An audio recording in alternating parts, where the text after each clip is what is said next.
नमस्कार दोस्तों, एक बार फिर से आप सभी का स्वागत है DS4 न्यूज में। दोस्तों, जब से मॉनसून सत्र चला, SIR की प्रक्रिया को लेकर लगातार विरोध प्रदर्शन देखने को मिला। चाहे संसद के अंदर हो, चाहे संसद के बाहर हो, लगातार हम देख सकते हैं कि मार्च निकाले गए, हाथों में जो है पोस्टर बैनर लिए गए। यहां तक ये भी नौबत देखने को मिली कि SIR की पोस्टर निकालकर फाड़कर डस्टबिन में भी फेंकते हुए नजर आए। साथ ही साथ इस तरीके से राहुल गांधी ने चुनाव आयोग को लेकर जो वोटों में चोरी हो रही है, जो धांधली हो रही है, उसको लेकर के भी जो है सदन के अंदर, सदन के बाहर जो है लगातार मुद्दा बनाया। और राहुल गांधी जी से आज जब पूछा गया कि कल आप लोग मार्च कर रहे थे, आप लोगों को डिटेन किया गया, आगे आप लोगों की क्या रूपरेखा है, तो राहुल गांधी ने साफ तौर पे कहा कि ये तो सिर्फ ट्रेलर है, पिक्चर अभी बाकी है। तो पिक्चर अभी बाकी है, क्या उनके हाथ में कुछ और बड़े सबूत लग रहे हैं? राहुल गांधी जी ने ऐसा क्यों कहा कि पिक्चर अभी बाकी है? इसी सभी तमाम मसलों पर जो है राजनीतिक पत्रकार कह लीजिए या फिर राजनीतिक विश्लेषक कह लीजिए, हमारे साथ उमाकांत लखेड़ा सर जुड़ चुके हैं, जिनसे हम खासा बातचीत करेंगे। और सबसे पहले मेरा यही सवाल रहेगा कि पिक्चर अभी बाकी है, जिस तरीके से राहुल गांधी कह रहे हैं सर, क्या लगता है कि इतना बड़ा शब्द क्यों कह रहे हैं? क्या कोई और सबूत उनके हाथ लग गया है? निश्चित रूप से कल प्रदर्शन के बाद जो प्रोटेस्ट मार्च हुआ, उस प्रोटेस्ट मार्च के बाद काफ़ी गुस्सा देश भर में हुआ और एक सपोर्ट हुँ, है अपोजिशन पार्टीज़ के साथ। और राहुल गांधी ने जो-जो चीज़ें बताई हैं, वो लोगों के दिमाग में बहुत अच्छी तरह देश भर में पहुँच गया है कि हुँ, कहीं न कहीं धाँधली वोटिंग लिस्टों में मरे हुए लोगों को के वो को जीवित बताना और जीवित लोगों को मरा हुआ बताना, इस हुँ, तरह की चीज़ें शामिल हुई हैं, इस तरह की चीज़ें प्रूफ़ कर दी उन्होंने। हर चीज़ तो प्रूफ़ हुँ, माँगता है, तो उन्होंने हुँ, प्रूफ़ दिखा दिया है कि ये चीज़ें हो रही हैं। और दूसरी बात ये है कि अभी चूँकि सबसे बड़ा महत्वपूर्ण मुद्दा ये है कि चुनाव आयोग ने अपनी जो साइट थी, साइट से बहुत सारे राज्यों का हुँ, डेटा हटा दिया है। तो जी, इसमें बहुत साफ-सी बात है कि यही संकेत गया है पब्लिक में या देश भर में कि ये जो डेटा हटाया है, इसका मतलब कोई ना कोई आपने गलत डेटा डाला था या चोरी चोरी उसमें चोरी हुई थी और आपकी जो कमजोरियाँ हैं, उस डेटास के ज़रिए वो कांग्रेस पार्टी और राहुल गांधी की टीम ने वो सारे डेटास को उतार लिया या कैप्चर कर लिया या रिस्टोर कर लिया। स्टोर हुँ, करके वो उसकी छानबीन कर रहे हैं और इसमें सच्चाई भी है। और बहुत सारे डेटाज अभी उन्होंने इसलिए कहा कि पार्ट 1 जो मेरी सूचना है कि ये हुँ, राहुल गांधी ने जो खुलासा किया है वो पार्ट 1 है।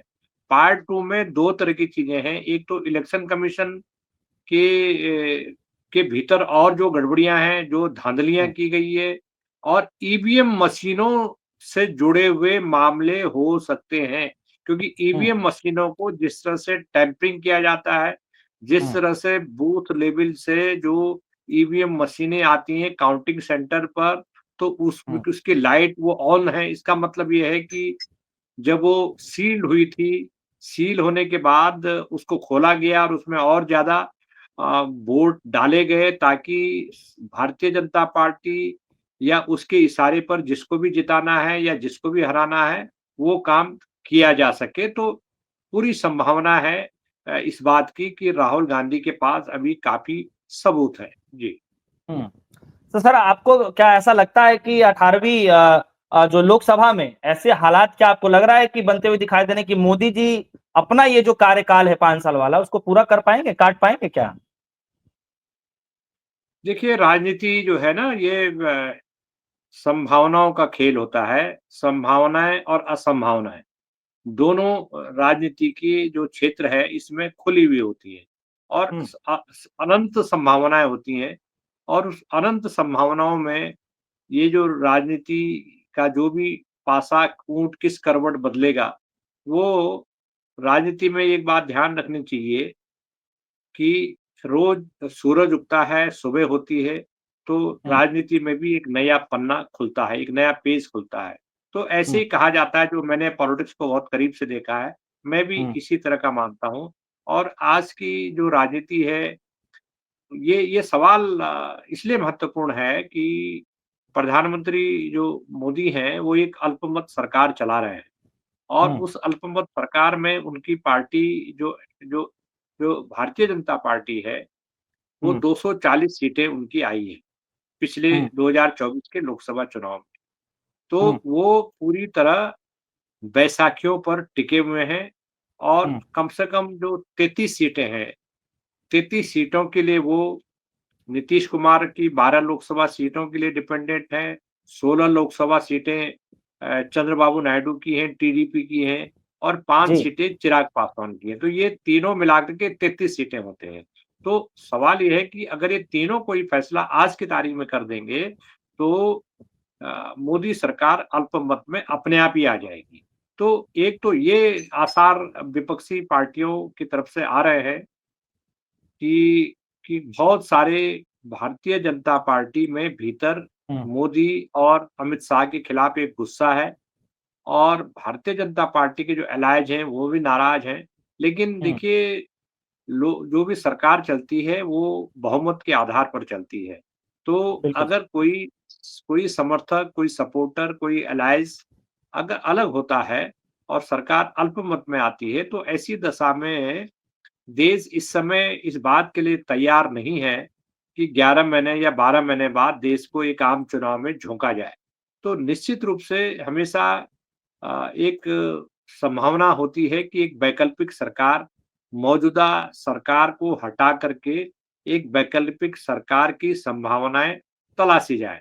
और मुझे लग रहा है कि जैसे राहुल गांधी इस बात को अपने उन्होंने प्रेस कॉन्फ्रेंस में जो 7 तारीख को की थी, उसमें उन्होंने ये खुल कर के बात कही थी कि मोदी जो है, ये 25 सीटें 15 से 25 सीटें जी। पर इन्होंने हम्म। सरकार बनाई है और हम्म। अगर यही 25 सीटें जो अभी जिन पर इनकी सरकार टिकी हुई है, वो अगर हम्म। पासा पलटते हैं या पाला हम्म। पलटते हैं अपना हम्म। और सरकार बदलती है, तो वो 25 सीटें इधर से इधर आ जाएँगी, तो सरकार दूसरी सरकार बन सकती है, यानी अपोज़िशन तो लेड या यानी इंडिया गठबंधन तो सरकार क्या बन सर सर सकती है।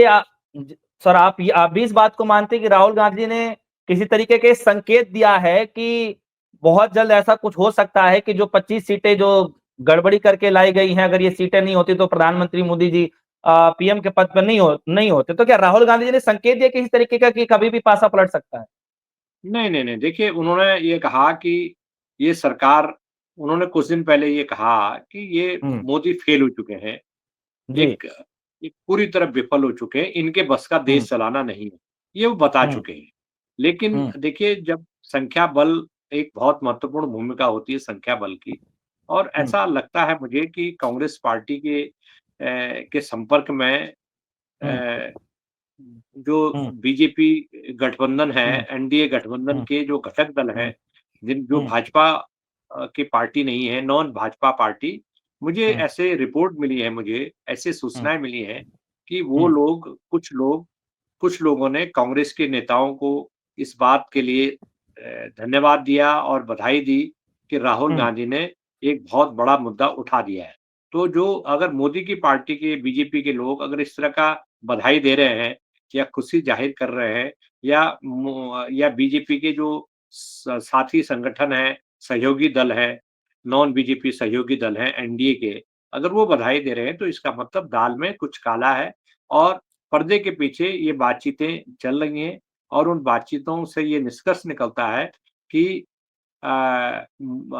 कांग्रेस पार्टी एक आक्रामक मूड में है, इसीलिए उसको लगता है कि मोदी आज की तारीख में एक कमज़ोर सरकार चला रहे हैं और उनकी पार्टी भी उनके साथ नहीं है।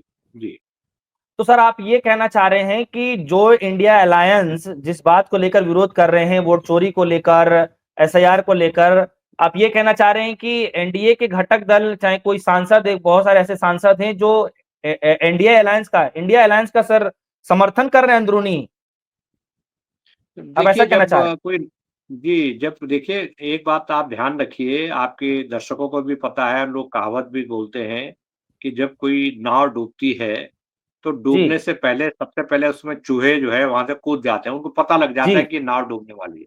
तो जो कश्ती जी। डूबती है, तो उसमें जितनी कमज़ोर कड़ियाँ होती हैं, चाहे वो सपोर्टर हैं एनडीए के, भाजपा के सपोर्टर दल हैं, वो सबसे पहले कूदेंगे। उनको देखिए, उनको एक वैकल्पिक सरकार अगर स्थिर और वैकल्पिक सरकार बन रही है हम्म 2029 तक, तो वो ज़ाहिर-सी बात है कि वो पाला पलटने की कोशिश करेंगे। और आज मेरी इंडिया अलायंस के सॉरी जो भाजपा के सहयोगी दल के एक बड़े नेता से मेरी बातचीत हुई। मैंने उनको पूछा कि क्या आपका क्या विकल्प होगा अगर ये सरकार गिरने की स्थिति आ जाती है और मोदी हम्म अल्पमत में आ जाते हैं या उनकी हम्म पार्टी में विद्रोह होता है, तो आपका क्या होगा? क्या इसके विद्रोह होने के बाद भी आप भाजपा का सपोर्ट करते रहेंगे? तो उन्होंने कहा, नहीं, हम्म नहीं, बिल्कुल हम भाजपा का कोई सपोर्ट नहीं करने वाले हैं।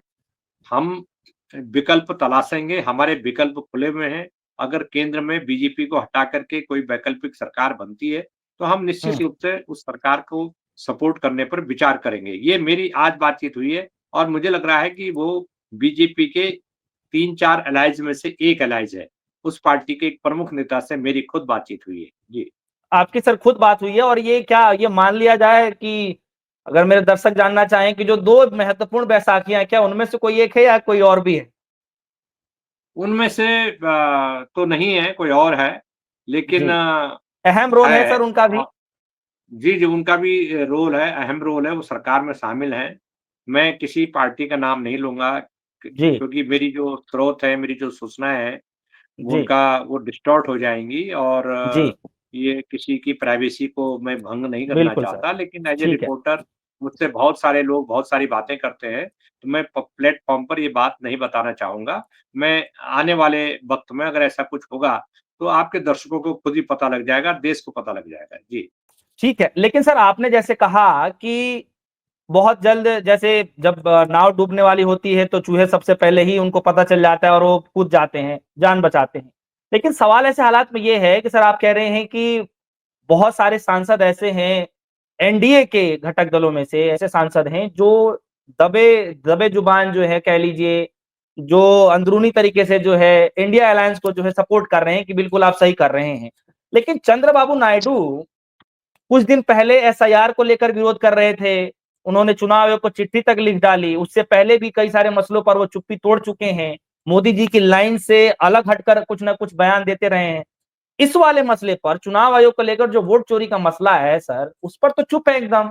तो क्या लगता है ये किसी प्रकार का डर है या कुछ और ही चल रहा है?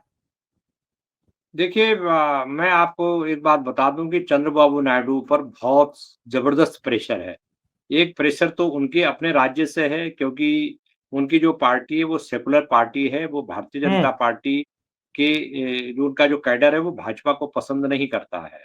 और दूसरी बात है कि जो माइनॉरिटी वोट है और एससी दलित तबके हैं उसमें भी टीडीपी का एक मजबूत जनाधार है। तो ऐसी दशा में उनका कोई भी जो कार्यकर्ता है टीडीपी का वो भारतीय जनता पार्टी को पसंद नहीं करता है। तो एक तो हम्म मजबूरी थी चंद्रबाबू नायडू की कि जगनमोहन रेड्डी से उनका मुकाबला था और उनको सत्ता से हटाने के लिए उन्होंने भारतीय जनता पार्टी का सहयोग लिया।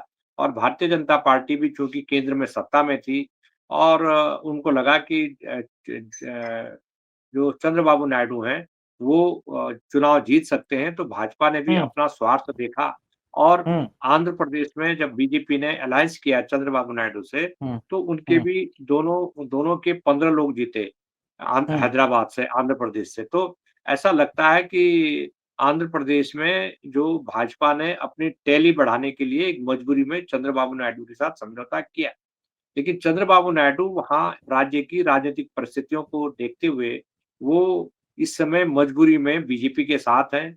अब उनकी समस्या ये है कि वो अपने बल पर बहुमत है उनको, लेकिन वहाँ पर जो पवन कल्याण हैं, जो राज्य परिजन पार्टी के नेता हैं, राज्य प्रजा पार्टी हम्म के नेता हैं और हम्म एलाइज हैं वो चंद्रबाबू के। हम्म बीजेपी अगर चंद्रबाबू नायडू ने बीजेपी को गच्चा दिया तो भारतीय हम्म जनता पार्टी पवन कल्याण को भाजपा में शामिल करके और हम्म चंद्रबाबू नायडू की राजनीति को खत्म करने का एक अभियान छेड़ सकती है।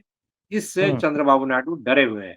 चंद्रबाबू नायडू का जो मकसद है कि इस समय उनकी उम्र 74 साल है और वो 78 हम्म साल के हो जाएँगे 4 साल बाद, 3 साल बाद। हम्म तो उनको हम्म लगता है कि उनके जो नारा नरेश जो उनके पुत्र हैं, जो अभी हम्म कैबिनेट मिनिस्टर हैं उनके मंत्रिमंडल में, उनको वो हम्म मुख्यमंत्री की कुर्सी देना चाहते हैं, सौंपना हम्म चाहते हैं, तो उनको नहीं हम्म उनको लगता है कि अगर उन्होंने हम्म, इस समय कोई एकदम बिना सोचे समझे जोखिम मोल लिया तो उनके लड़के को ताजपोशी करने में बहुत दिक्कत आ सकती है। और इसमें चंद्रबाबू नायडू बिहार के चुनाव का इंतजार कर रहे हैं।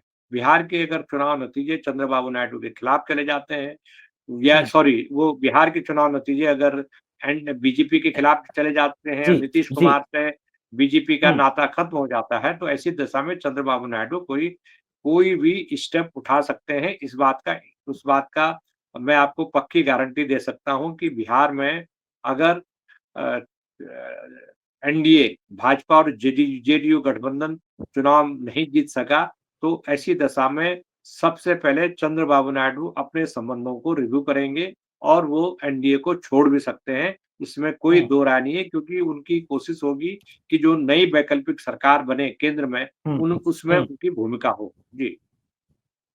सर, एक सवाल है कि जिस तरीके से तमाम विपक्षी पार्टियां मार्च कर रही हैं, रैलियां निकाल रही हैं, लगातार जो है पूरा देशव्यापी आंदोलन के लिए तैयारियों में लगी हुई हैं, इसी बीच नितिन गडकरी साहब, उनका एक स्टेटमेंट आता है कि उनके ही जगह पर जो है उनके ही लोकसभा में जो है लगभग 3.5 लाख के करीब उनके ही वोट काट दिए गए। तो आपको क्या लगता है सर, ये किसके तरफ इशारा था, किसको ये संदेश देना चाहते हैं, क्योंकि खुद ही मंत्री पद पर बैठे हुए हैं, तो संदेश किसको देना चाह रहे हैं? देखिए, ये आपके दर्शकों को ये बात मैं बताना चाहता हूँ कि नितिन गडकरी बहुत महत्वपूर्ण नेता हैं। वो भारतीय जनता पार्टी के अध्यक्ष थे जी। और आडवाणी जी के बाद वो अध्यक्ष थे। हम्म, उनको हम्म, अध्यक्ष बनाया, आरएसएस के कहने पर उनको अध्यक्ष बनाया गया था और उनको इस पद के लिए इसलिए लाया गया था कि वो देश में प्रधानमंत्री के उम्मीदवार बनाए जाएँ। लेकिन हम्म, मोदी के पर्दे में आने के बाद, मंच पर आने के बाद हम्म, बैक सीट पर चले गए नितिन हम्म, गडकरी, और नितिन हम्म, गडकरी बहुत नाखुश हैं हम्म, जिस तरह से उनके साथ व्यवहार होता है, जिस तरह से हम्म, बर्ताव होता है, और हम्म, उनके पर कतर दिए गए हैं।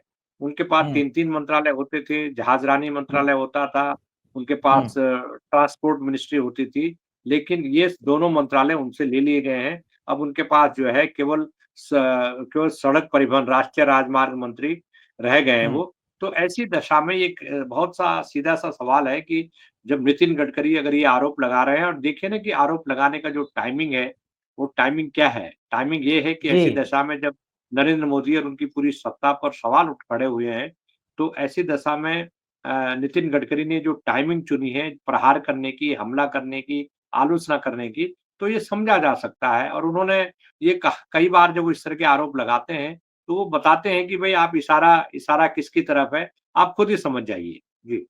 हम्म। सर, एक आखिरी सवाल है मेरा, और सवाल मेरा ये है कि अगले महीने 17 सितंबर को प्रधानमंत्री मोदी जी 75 साल के हो जाएंगे, और जब हम बात कर रहे हैं तो लगभग 5 हफ्ते का भी समय है।